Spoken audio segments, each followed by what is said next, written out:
There are more things in heaven and earth, Horatio, than are dreamt of in your philosophy. Hmm.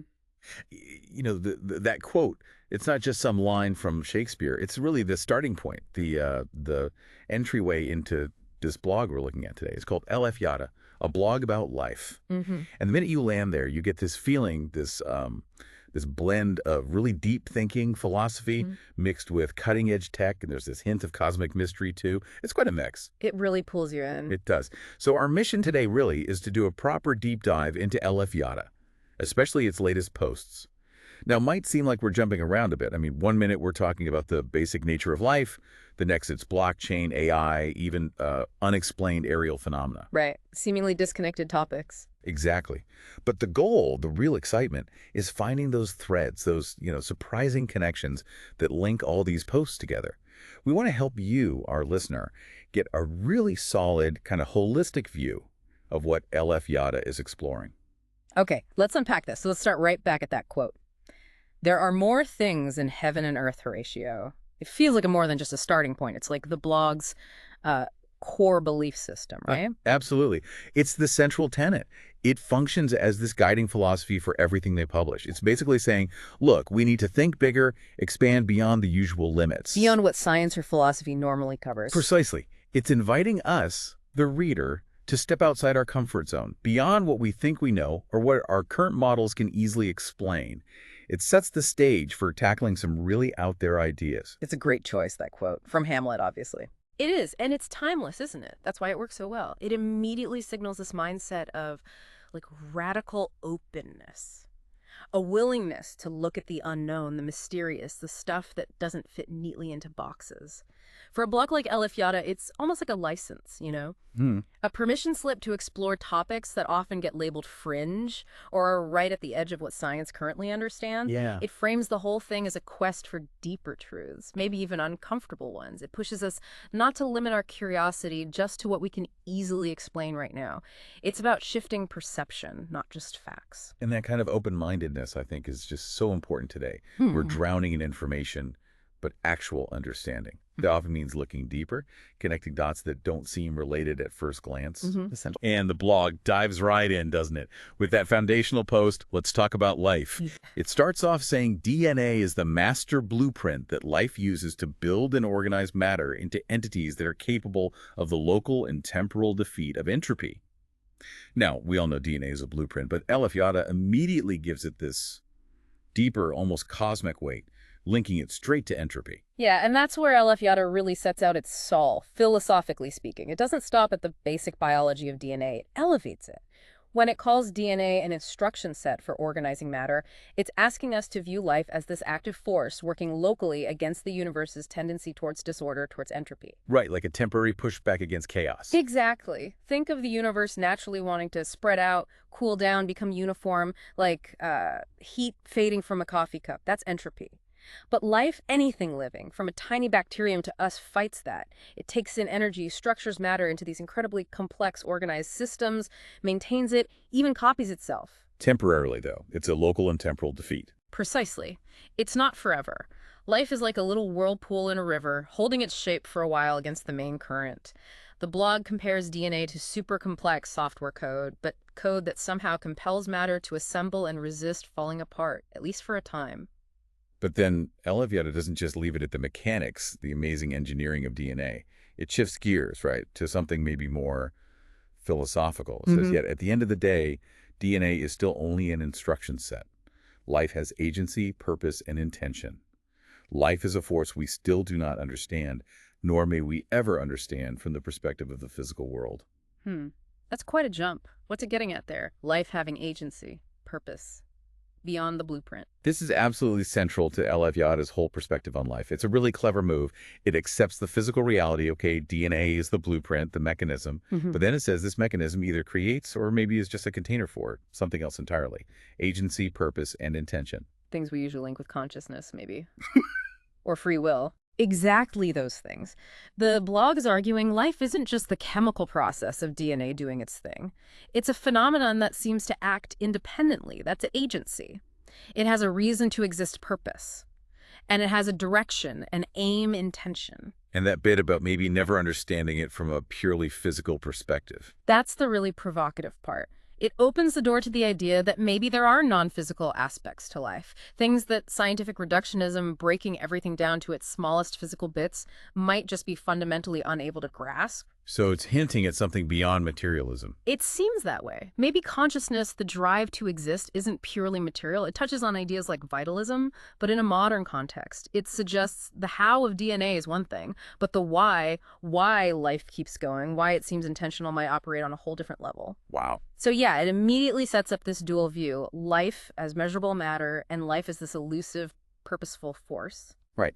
And for you, the listener, thinking about this broad definition of life, it's not just theory. It really shapes how we look at everything else the blog discusses, like AI or looking for life out in the cosmos. Definitely. I mean, if life needs this deeper agency and purpose, does just copying something or running complex code count as life by L.F. Yadda's standard?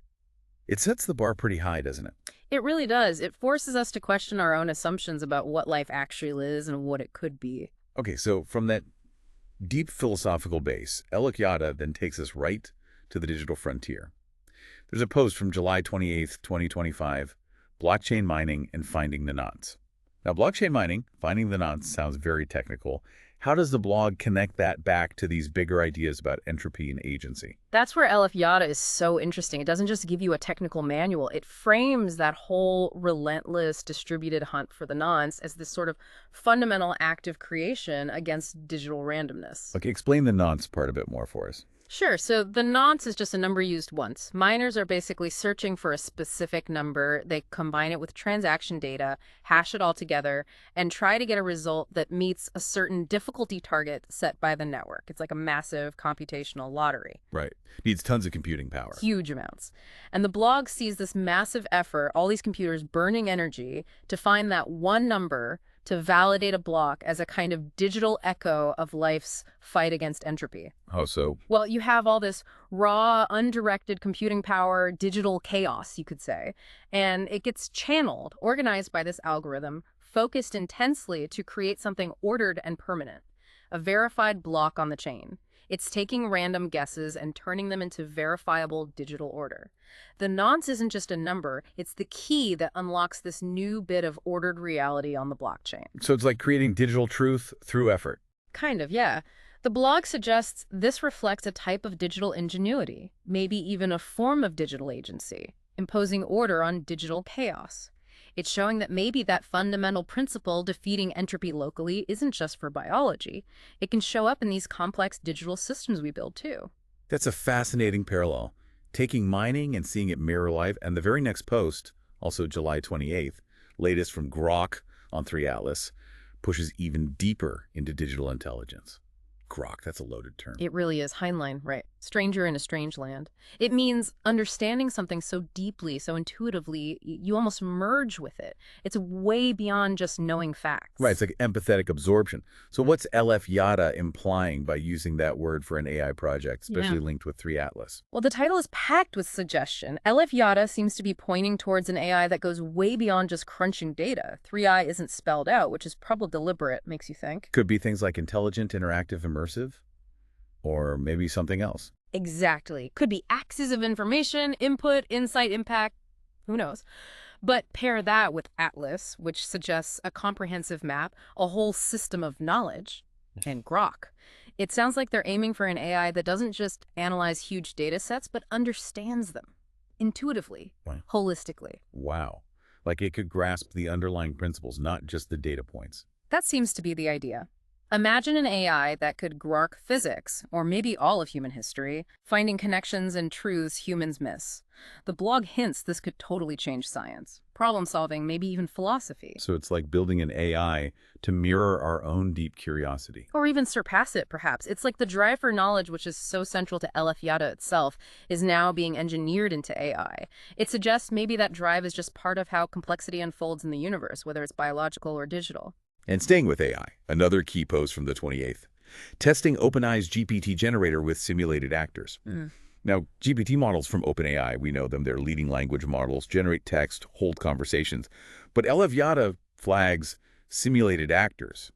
What are those exactly? And how does this research connect back to that original question about life's agency and purpose? This is where Yadda really pushes us towards the edge of what we consider life or sentience in the digital world. Simulated actors aren't just passive chatbots. They're sophisticated AI agents, maybe powered by GPTs themselves or other AI, designed to act in specific complex ways within a simulated environment. So it's not just human talks to AI anymore. No, the research Yadda points to is more advanced. It's about setting up scenarios where AIs interact with each other in these controlled digital worlds. Okay, why? What are they testing? They're testing the AI's robustness, its ability to keep track of complex interactions over time, and crucially, looking for emergent behaviors.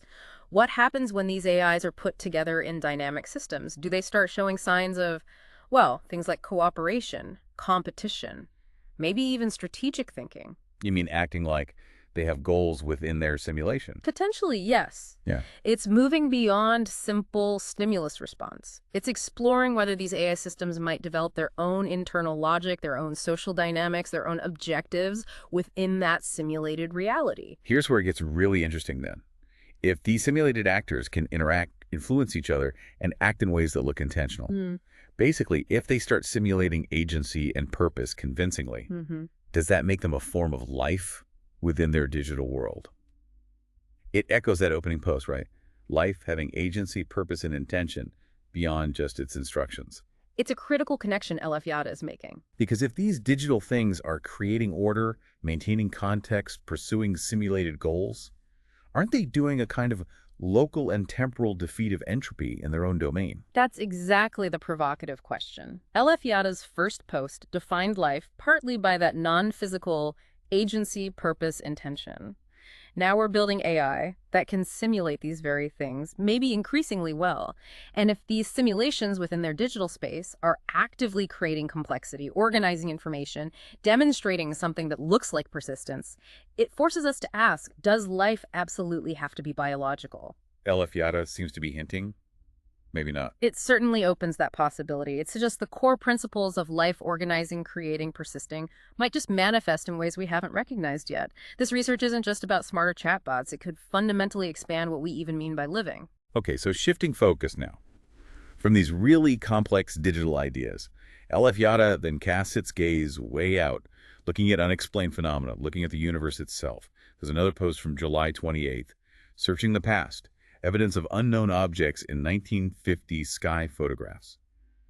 What's interesting here is the focus, isn't it? It's on historical evidence, on the photos, not jumping to conclusions about aliens or anything. Exactly. The approach seems very careful, very evidence-based, despite the topic often being sensationalized. It's about looking at actual photographic records from the 1950s. Which was a big era for UFO sightings, A right? huge peak in public interest in sightings globally, yeah. What Yadda appears to be doing is applying a rigorous modern analysis to these old images, not dismissing them, but examining them carefully. And the challenges are massive, obviously. You have to rule out lens flares, weather balloons, conventional aircraft from that time, atmospheric effects. Things that can look weird in old photos. Absolutely. So it needs strict methods to sift through the data, looking for genuine anomalies, separating the explainable from the truly unknown. The blog isn't saying it's aliens. It's saying, let's properly investigate this historical data that might contain real unknowns. And that feels like it loops right back to the start, to Horatio. There are more things in heaven and earth. It does, perfectly. It suggests that even our recent past, what was flying in our skies just decades ago, might hold stuff we haven't figured out yet. It makes you question how we observe, how we perceive what gets dismissed too quickly. It's a call for disciplined curiosity, isn't it? Even when things are ambiguous or it's tempting to just label them one way or the other. It really embodies that core philosophy. It's not chasing headlines. It's about meticulous re-examination of data that might hold overlooked truths. It's about challenging narratives and staying open. The whole act of searching the past for unknown objects is kind of an act of intellectual humility. It admits our records might have clues we missed. It reminds us our knowledge isn't finished, and sometimes answers aren't just in the future, but in looking back with new eyes and, well, a broader philosophy. Yeah, that's well put. And then, just before that, on July 27th, there's a post that just blows the doors off our usual definition of life. It takes us back to that core question, but scales it up massively. Life is universal entropy. How everything from cells to stars might be alive. I mean, that's a radical idea. Extending life beyond biology to stars. Linking it all to entropy. It completely challenges our human-centric view of life, doesn't it? It forces us to consider if life manifests on totally different scales. L.F. Yadda suggests that maybe anything that actively organizes matter or dissipates energy in a complex, sustained way could be considered alive. Okay, so cells we get. They organize matter, fight entropy locally. Yeah. But stars, how would a star fit that definition? Well, think about it. Stars aren't just inert balls of gas. They are gigantic self-organizing systems. They pull in diffuse gas, organize it under gravity, ignite nuclear fusion, and then process matter and energy in incredibly structured ways. Fusion creates heavier elements, carbon, oxygen, iron-building complexity from simplicity. That's creating order. And they maintain that structure for billions of years. Exactly. Against gravitational collapse, against thermal diffusion. That's a huge local and temporal deceit of entropy on a cosmic scale. Plus, they radiate massive energy into space, dissipating energy gradients, which contributes to the universe's overall entropy, but they do it from a highly organized core. So in this view, a star isn't just an object, it's an active entity engaged in this organizing process. That's the implication, and you can maybe even extend it to galaxies with their spiral arms, star formation, black holes as even larger, complex, self-organizing systems managing matter and energy over vast timescales. L.F. Yadda is basically asking, if the defining feature of life is creating localized order against the universal trend of disorder, why limit that definition to biology? To carbon-based stuff. It shifts life from being about biology to being about a universal process of organization. Exactly. Life as organized existence against disorder. Suddenly the universe isn't just empty space with occasional biological life. It might be filled with living systems at all scales. And this raises an important question, doesn't it? If we broaden the definition like this, what does that mean for looking for ET, or even just understanding how the cosmos evolves? Maybe life is everywhere, just not how we expect it. That is. Yeah. Yeah, that's mind-bending, a completely different way to see the cosmos. And then amidst all this heavy science and philosophy, there's a post from July 26th that just feels different, more emotional. Cosmic Howl? For the stars starved? The title alone, it evokes such longing, for light, maybe, for connection, and Cosmic Howl. It sounds so raw, maybe sad, maybe passionate. It really does feel like the blog's emotional heart, doesn't it? A moment of reflection after all the analysis. Where other posts are technical or abstract, this one hits you on a gut level. It feels poetic, visceral. What do you think it's getting at, being star-starved? Could be literal. So many of us can't see the stars properly because of light pollution, but maybe it's metaphorical too. Starved for wonder, for meaning beyond the everyday. Or maybe that feeling of isolation, humanity alone in this vast space. That too. Or just a deep, almost spiritual ache for understanding, something that data alone can't quite satisfy.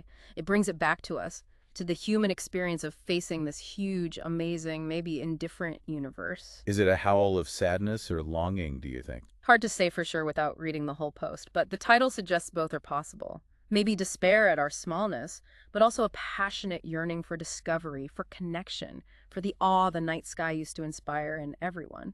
It's a beautiful contrast, though. It mixes that scientific curiosity with the raw emotion of it all. Exactly. It shows our engagement with the universe isn't just intellectual calculation, it's personal, it's emotional wonder, awe, maybe fear, longing. It grounds the whole quest. It links back to that idea of purpose from the first post, doesn't it? But applies it to our human drive to understand our place. Even in the most technical explorations, there's a human heart beating underneath. A really powerful reminder. It's not just about the facts, it's about the meaning we find, or maybe the meaning we howl for. Okay, so pulling all these threads together, as we look back across these posts, you start to see the bigger picture L.F. Yadda's painting. It's not random topics. There's a real coherence here. One huge theme is definitely this idea of agency and intelligence popping up everywhere. Right, from DNA somehow leading to agency and purpose. To AI like Grok. Yeah. Aiming for deep understanding, and those simulated actors raising questions about digital agency. All the way to potentially seeing stars as alive, or having agency in fighting entropy. Yeah, L.F. Yadda keeps pushing on what it means to be an active, purposeful thing, whether it's made of cells, circuits, or plasma. It blurs those old lines between alive, not alive, intelligent, not intelligent. And tied to that is this constant push to expand definitions. L.F. Yadda is never satisfied with the standard answers. No, it wants to redefine life, intelligence, understanding. It stretches these concepts across biology, tech, cosmology. Basically saying our current definitions might just be too narrow to capture reality. It's an invitation to think bigger, shed old assumptions. And underneath it all, that original Horatio quote, driving everything, the search for hidden knowledge, more things in heaven and earth. You see it everywhere. In digging into those old 1950s photos, refusing to just dismiss them. Yep. In the ambition of Grok trying to achieve truly deep understanding. Right. And in trying to grasp life itself as something maybe beyond the purely physical. It's this relentless curiosity, this belief that there's always more out there if we just look. And weaving through all that is humanity's place. The blog shifts between looking at our own amazing creations, our tech. And then stepping back to see us in the vast cosmic context, maybe realizing how small we are. Exactly. It's like we're both the creators pushing boundaries and also just a small part of this much larger, maybe living cosmic unfolding. We're explorers, but also part of the mystery being explored. So this raises an important question for Yeah. you, the listener. How do all these different pieces, DNA's code, the cosmic howl, blockchain's order making, AI agency, living stars, how do they start to click together for you? How do they form a richer, more connected view of the universe and where we fit in? Because that's what this deep dive into LF Yadda really shows, isn't it? That these fields we often keep separate: biology, tech, cosmology, philosophy, they all end up wrestling with the same huge questions about existence, purpose, the unknown. It encourages you to keep that open mind, like the blog does. Look for connections, even unexpected ones. Keep seeking those more things. It's been quite a ride through LF Yadda, hasn't it? From life's core definition to AI's edge and out to the stars. It really has. This blog is like a showcase for intellectual curiosity, showing how different areas of knowledge can light each other up in really profound ways. It makes you rethink the basics. And maybe a final thought to leave you with. Building on that idea of life as universal entropy, that maybe cells and stars are alive in this entropy-fighting sense, and considering AI creating these sophisticated, simulated actors that show glimmers of agency, Yeah. what new kinds of life might we discover or maybe just learn to recognize in the future? Forms completely outside our current biological or even digital boxes. And if that happens, how will our understanding of Horatio's philosophy need to stretch or maybe completely break open to embrace these radically wider definitions of existence, agency, and purpose in a universe that might be far stranger and far more alive than anything we've dreamt of yet? A profound thought indeed. It suggests this deep dive into life is really only just beginning.